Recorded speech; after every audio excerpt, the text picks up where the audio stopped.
Varios activistas y líderes políticos de Nueva York piden al Congreso y a la Casa Blanca que actúen para encontrar una solución a la crisis ocasionada por la llegada de miles de menores indocumentados.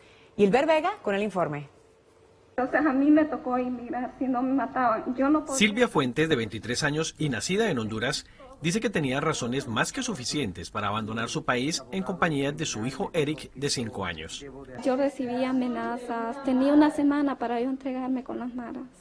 Y si yo no me entregaba, me mataban a mi familia y me mataban.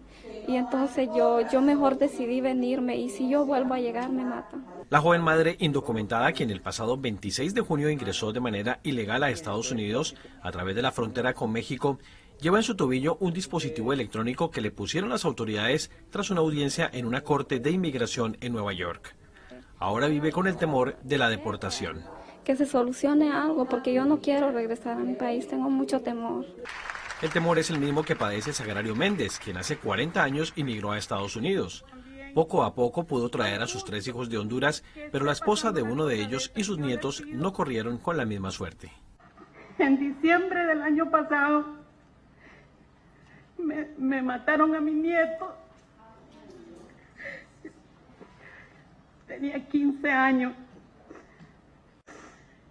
Pero en febrero de este año mataron a la otra hija de mi hijo.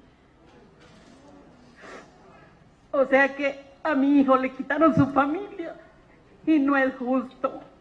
Representantes de organizaciones que defienden a los inmigrantes insisten en que la solución al problema debe empezar con la sensibilidad de quienes tienen el poder y las herramientas legales. Hay un sentido de inhumanidad insensible de algunos políticos que lamentablemente tienen el poder.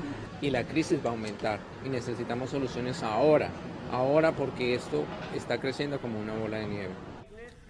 Los activistas confían en que muy pronto y ante el estancamiento en la Cámara de Representantes de un proyecto de reforma migratoria que ya fue aprobado en el Senado, el presidente Barack Obama emita una orden ejecutiva que le permita a millones de inmigrantes permanecer legalmente en el país. Gilbert Vega, Nueva York.